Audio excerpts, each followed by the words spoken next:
Presidente, a população brasileira está, eu diria até indignada, à espera do país do futuro, querendo que esse país realize o seu potencial. E quando ela olha, ela percebe, ela sente que o relacionamento entre os poderes da República não é aquilo que a Constituição previa que fosse, ou seja, harmônico e independente. O que está acontecendo? Olha, William, acredito que o ciclo de 30 anos, o ciclo muda, né, junto com a Revolução Tecnológica, e o presidente eleito, né, ele de alguma forma, vamos dizer assim, cercado nesse ambiente digital que é muito hostil. Né? Eu vejo que muitas vezes ele tenta ter uma relação mais harmônica, de diálogo, as reuniões, quando nós vamos ao Palácio, dialogar com eles, as reuniões são sempre muito positivas. Mas acho que quando a gente sai da reunião, entra o grupo das redes sociais, né? E aí contamina todo o ambiente. Então, eu acho que se você olhar a relação do Congresso com o presidente Toffoli, sob a coordenação do presidente do Congresso, o senador Davi Alcolumbre, é muito harmoniosa e muito independente. Agora, com o Executivo, nós temos momentos que as coisas até fluem melhor, mas eu vejo que muitas vezes, ou na maioria das vezes, tudo que é associado, né, ao diálogo, a um acordo, né, parece que é uma coisa errada, né? Se criminalizou a política e parece que tudo é criminalizado. E o presidente, na minha opinião, acaba sendo muito pressionado e contaminado por esse ambiente, está sempre dando respostas para esse núcleo das redes sociais, da qual ele tem uma boa representação. O senhor está afirmando que essa nova tecnologia, a revolução da informação, torna o relacionamento entre executivo e legislativo muito mais difícil, porque o presidente do executivo faz uso das redes sociais para pressionar o poder que o senhor representa. O senhor se sente emparedado? Não, de forma nenhuma. Ele tem Mas há um chamado constante às ruas, via redes sociais, com mas, críticas severas à casa que o senhor preside. O método não é do século XXI, né? O método de pressionar as instituições vem de antes, né? O que eu acho que toda a democracia liberal no mundo, de alguma forma, está sendo contestada, né? E o que nós precisamos, todos os poderes, aí é uma relação de cada poder, de cada mandato com a sociedade, e da sociedade entre a sociedade, é reorganizar as nossas relações. As informações caminham muito mais rápido.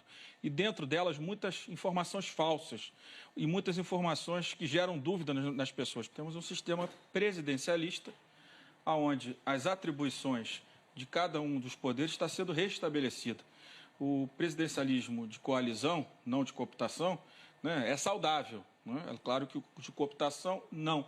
E, de alguma forma, ao longo desses anos todos, o Executivo cooptou o Legislativo, não necessariamente para fazer coisa errada, mas tirou as atribuições do Legislativo. Quando nós temos um orçamento, ou tínhamos um orçamento autorizativo, nós estamos transferindo para o Executivo uma responsabilidade que no mundo inteiro é exclusiva do Legislativo. O senhor está falando que tem um problema de comunicação, inclusive na compreensão dessa divisão entre legislar e executar o orçamento. Claro. Há também um problema de compreensão da sociedade, com toda a razão, de que essa discussão de bilhão em bilhão acaba não se transformando em política pública eficiente para a população. Mas claro que sim. Mas como? Porque 90% do orçamento ele está absolutamente vinculado. Não, sim, mas no final a gente está falando de um mesmo orçamento, de um dinheiro que é arrecadado da população e que vai, quer dizer, essa exaustão que o William traz é também uma exaustão da recuperação da economia que não vem, de uma compreensão que as reformas têm que vir pelo Congresso. Vamos falar as coisas como elas são. O problema do não crescimento da economia não tem relação com os 15. Aliás, se nós estamos falando de investimento... Tem relação com 1,5 trilhão, né? Claro, com todo o orçamento e que ninguém consegue mexer. Não, mas as mudanças já começaram a acontecer. O que eu estou dizendo é que nós temos 96% do todo o orçamento em despesa obrigatória. E o que eu estou dizendo para você é o seguinte, o investimento público é muito importante. Alguns economistas mais liberais discordam. Então, o que eu estou dizendo para você é o seguinte, o parlamento fez o quê? O governo mandou de despesa de investimento, não discricionária de investimento, apenas 20 e poucos bilhões. Nós dobramos isso. Isso é bom? Eu acredito que seja. Basicamente, para que políticas? Tem 9 bilhões lá que é para a saúde. Então, o que eu estou dizendo é o seguinte, o problema não é a emenda do relator. O problema é que a gente tem um orçamento que custa quase 40% da nossa riqueza e que cada recurso que é utilizado do orçamento como um todo, ele fica muito mais na atividade meio, muito mais no salário dos servidores, na burocracia do Estado brasileiro, do que ele é transferido para a sociedade. O presidente de governo tem chamado as pessoas às ruas, em boa parte contra o que o senhor faz. Em boa parte, o senhor é identificado como um obstáculo à implementação de medidas econômicas que destravem o país. Que grau de desconforto lhe causa? Olha, eu tenho muita convicção daquilo que eu tenho pautado junto com os deputados e as deputadas. E tenho muita convicção que nós estamos na agenda correta. Se eu não tivesse essa convicção com os líderes, a Previdência não tinha passado.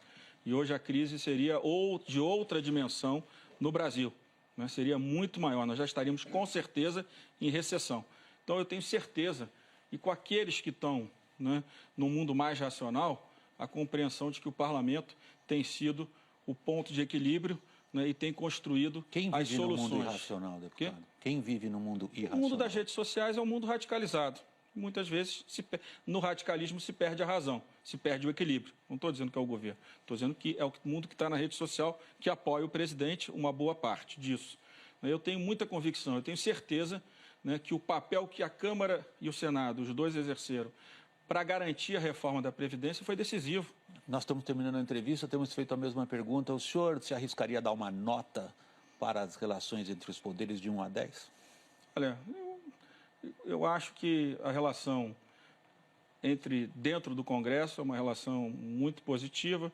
Com o Supremo, ela também é muito positiva e ela tem sido uma relação abaixo da média mínima de aprovação, né, para se passar de ano, do Executivo com os outros poderes. Sem dúvida nenhuma, tem. E, para nossa felicidade, temos o Toffoli numa casa, o Davi comandando o Congresso Nacional. Acho que eu ajudo na tentativa de, quando há, né, esse enfrentamento claro, a gente tenta minimizar, né, reduzir danos, porque a gente olha o ambiente político no Brasil, o ambiente social, com tantos problemas, né, que esses conflitos eles não podem contaminar a nossa pauta. Deputado Rodrigo Maia, presidente da Câmara dos Deputados, muito obrigado pela sua entrevista. Obrigado. Thaís, muito obrigado pela participação.